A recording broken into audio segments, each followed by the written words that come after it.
Hi guys, here's your Chapter 4 video. Chapter 4, we're talking about business buying behavior, and we'll kind of compare and contrast that to the consumer buying behavior that we discussed in Chapter 3. So some of the main differences that we see between the business and consumer customers, when we're selling to businesses, the number sold will be dramatically different. So we have generally fewer customers in numbers, but they're much bigger customers. So we have more. I'm going to switch colors because that's not going to show up. More products and generally more sales dollars. So you might make fewer sales a year, but the total volume in terms of products and dollars will be generally bigger. The other thing is the complexity. As we see as we go through this process, making a sale in a business-to-business market is going to be much more complex. It'll take longer. It'll be more involved. It'll have more people involved with it. So it's more complicated, more lengthy. And the other one is more personal selling. They rely less on advertising and that type of thing, and more on personal selling and individual, and the relationships and the personal contact is very important in the business-to-business markets. The demand for business-to-business products, we talk about a couple different things here. Derived demand is demand that is derived from another product's demand, I should say. So, for instance, if the demand for computers goes up, the demand for processors in the computer will also go up. And the same thing with going down. So if you're making something that is part of another product, then obviously the demand for your product will depend on what's happening with the other product. Fluctuating demand, small changes can have a big effect throughout the supply chain. So seasonal things, things like that. And again, changes in demand for the main product will filter all the way through the whole supply chain and all the things that go into it. So we'll just say, let's say, small changes equal big impact. And the other one you see here is joint demand, and so these would be like two products that go together. If there's an increase in the demand for, let's say, the demand for donuts goes up, the demand for coffee would probably also go up. And again, it can go down as well. So sometimes it's not just what's going on with your own product, but what's going on with related products. And you will see companies try to influence their business-to-business sales by influencing customers. And I think the best example of that is, look how many commercials you see for like Intel or something, and consumers don't, they advertise on TV and consumers don't buy Intel. They just are trying to kind of push it through the process that way, so that when you get a computer, you want one with Intel, or you're asking for one with Intel, so they're advertising to the end user, even though the end user would never actually buy that. So that's pretty common within the business-to-business markets too, at least with some. Buyers too. Here we've got the buyer in business-to-business market. We can have nonprofit or for-profit, and we put them into a couple different categories here. Producers, they purchase say raw materials and transform them into another product. So it could be a manufacturer, buying things and then turning them into a product that they sell. It could even be like restaurants buying food and turning it into a meal. And that contrasts to resellers who buy something that somebody else made, but then sell it without really changing it. Sometimes there's some packaging changes or something, but for the most part, it's not significantly different. These would be your for-profit, and then institutions and governments would be your non-profit. So institutions might be like schools, hospitals, maybe, hospitals, sorry, that kind of thing, institutional ones. Again, these, the same things, even if I'm a non-profit thing, or I'm maybe it's even like, United Way, or something like that. It's a nonprofit. They still are trying to get the best deals and save the most money. And for these guys, sometimes holding costs down is even more important, because they don't have revenue. It's even harder for them to raise revenue. They can't just raise their price, because they're asking essentially for donations, or for the government it would be taxes. And so holding down costs sometimes becomes even more important for them. And again, they're not trying to maximize profit, but they're still trying to maximize the good that they can do, or the number of people that they can help, or services they can offer, whether it's a school and students, or something like that. So a lot of the same things that we're talking about still apply to them. It's just for different motivation there. Purchasing decisions, again, as we said in the first slide, they're much more complex. First of all, it's sometimes it's hard to figure out who makes the decision to buy. It's not always clear. It's not always as obvious as it is with a business to business. Finding who the actual decision maker is really important, and it's not always obvious. I had a speaker come into one of my classes who was talking about personal selling, and that was a lot of what she talked about. Is just trying to figure out actually who the decision maker is, and get in there. And there's probably going to be a number of people involved. Whereas with the business to consumer, it's just one person, right, that you have to sell. Well, maybe like a husband and wife, but for the most part, it's one person. So let's talk about, sometimes we have a whole buying center here, where it's a group of people, and they'll have different titles, like the purchasing agent and the procurement officers, and different places will call it different things. But sometimes I have a whole group of people.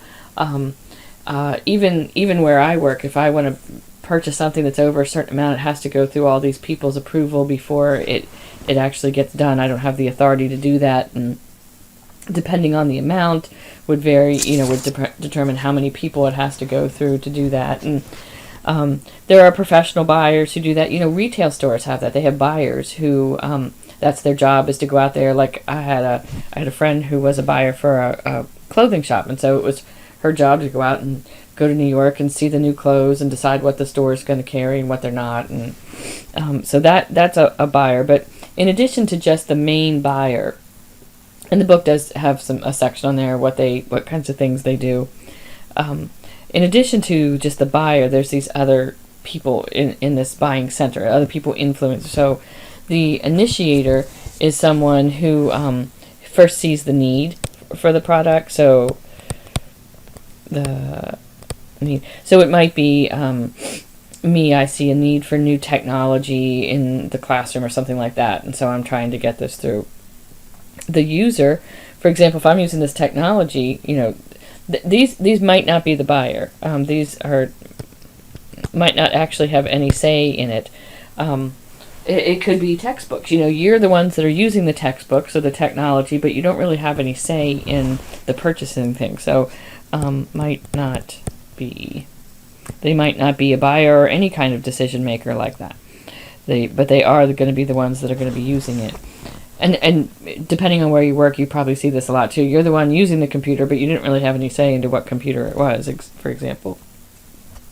Influencers are other people that might not be using the product, but have decisions. So, for instance, that might be my IT department. They're not going to be the ones using the technology that I'm talking about, but they have a lot of experience, and they know a lot about that industry, and so they might be that. The gatekeepers are the people who decide. So let's say it's the sale. So this is the person that determines if the salesperson actually gets to the decision makers or the deciders. So we'll just say they are between the seller and the decider. So it can be the secretary. So here's a good example. If you've ever been in the doctor's office, I swear every time I'm at the doctor's office, you see the pharmaceutical sales rep. And so they want to get to the doctor because the doctor's the decision maker. But the front desk people are really the gatekeepers, right? And they're the ones that determine if that person gets any time with the doctor or not. So the decider then obviously is the one who actually makes the decision. But all these other people are involved with the process in the meantime. Okay, so the dynamics of the business-to-business market, it can vary a lot. Most of the time, business-to-business purchasers, the buyers here, are much more logical. Again, we're talking about big money here, and so they are generally,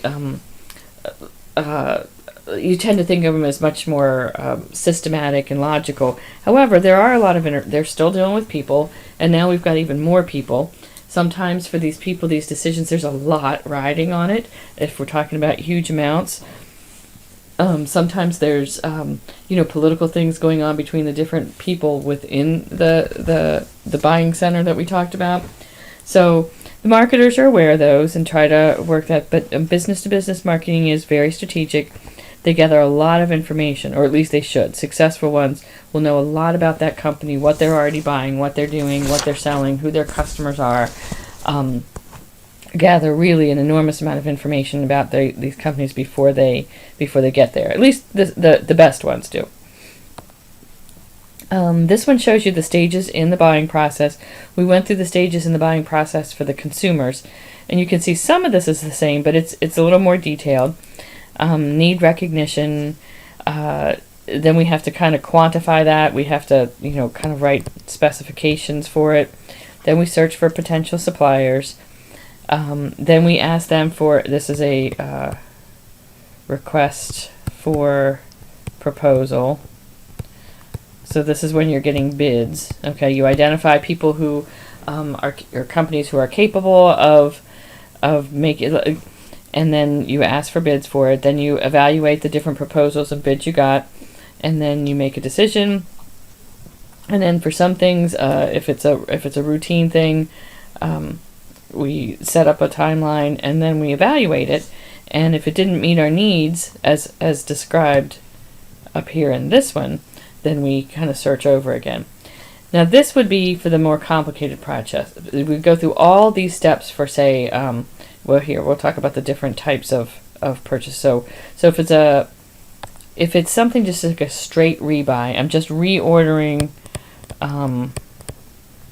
same product, probably the same quantities, same vendor or supplier, then that's a straight rebuy. And I'm probably not going to go through all these steps then, right? I'm reordering paper for the copier, okay? I'm not going to go through all these steps and get bids and all that kind of stuff. A modified rebuy, I'm changing something. It's the same product or the same type of product, but maybe I'm changing brands or a new brand or a new vendor or something like that. So I still need paper for the copier, but now I'm going to look at, can I get a better deal somewhere else, or can I get with lower quality paper or something like that. So it's a regular order, but now I'm changing some part of it. A new buy is something where, so for the modified rebuy, I might start out here. Maybe I'm going to look at new things. I'm not going to spec it all out again, but I'm going to maybe start looking for new vendors. But a new buy is something, it's completely new product, and for these you would go through all the steps that we described in the other one. So it's a specialized piece of equipment for my manufacturing floor or something. So I'm going to have very detailed specifications. It's going to be probably kind of a long drawn out process there. So not all those stages are going to be used for all of those, for all products and all purchases. The last thing I want, I guess there's two more. Business-to-business e-commerce. So online purchasing and online marketing stuff. It's really changed business-to-business in a couple different ways. One is it's less important to be located near the buyers. It used to be these things were centralized, like the garment district in New York, or all the furniture coming out of the Carolinas, and they all became very centralized, and it made it easier for the buyers if everything was together. But that's really not as important anymore. It has been slower to take hold than e-commerce has in business to consumer markets. And a lot of that has to do with, remember at the beginning I said one of the things was that it really relies on personal selling. And so that still holds true. And so it's not quite as, it can be really dangerous, especially for those straight rebuys. So a lot of times people keep rebuying from the same one just because the rep comes in and takes care of it for you, and it's just easier that way. E-commerce makes it much easier for businesses to shop around and find the best price. So there's kind of less loyalty with that, which is why they still really stress this personal selling. There's different types of business-to-business websites, and they kind of describe these sell-side websites, buy-side websites, sell-side being a single seller to selling to many different buyers. A buy side, we have lots of different multiple sellers going there to do what they want. Business to business exchanges, and they have examples of these in the book. Auctions, reverse auctions, that kind of stuff. So they kind of examples of those in the books, but there are a lot of different types. Not all of them do the same things. And the last section in this one is business to business. Ethics. Sorry. So with the ethics here, it's not always clear, right? And there's a difference between being legal and ethical. There's some things that are not illegal, but are also definitely not ethical. And it's black, and we all have different opinions. So what one person considers unethical, somebody else might not consider unethical. So it's hard to. That's why it's not always clear, and why people have different opinions on these. So there are laws and regulations to try to keep people honest. The FTC regulates companies to try to prevent unfair trade practices that can harm. So basically, things that would deceive the consumer, or things that inhibit competition, because generally competition is good for the consumer. It gives them more choices and lower prices. So that's kind of what the FTC does. Again, the rules can't cover everything, so sometimes ethical issues have to come in where the law leaves some holes in there. Companies that sell to the government have even stricter rules that they have to follow. So if you are like a contractor that deals with the government, it's even more complicated, I think, or more hoops you have to go through and more rules you have to follow. Most companies will have codes of ethics, and hopefully it's not one of those things that you come up with a code of ethics and put it in an employee handbook somewhere and then ignore it. So if they really enforce these, and you've seen, especially industries that have gotten hit hard, like banking really has a increased emphasis on ethics and that type of thing. So these apply to business as well. Especially in the business, if you talk about, there's a lot of, taking them out to lunch or taking them golfing to make the sale. And so it does get unclear. There's, are you buying from this person because that's really the best deal? Are you buying from this person because they do favors for you? And so you're doing what's best for you as a buyer, not what's best for the company that you work for, which is not really ethical, right?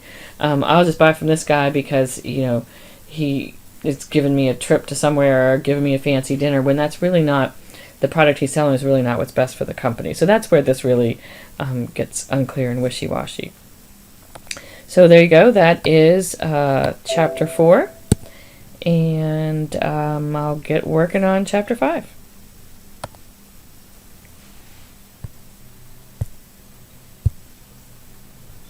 Sorry about that.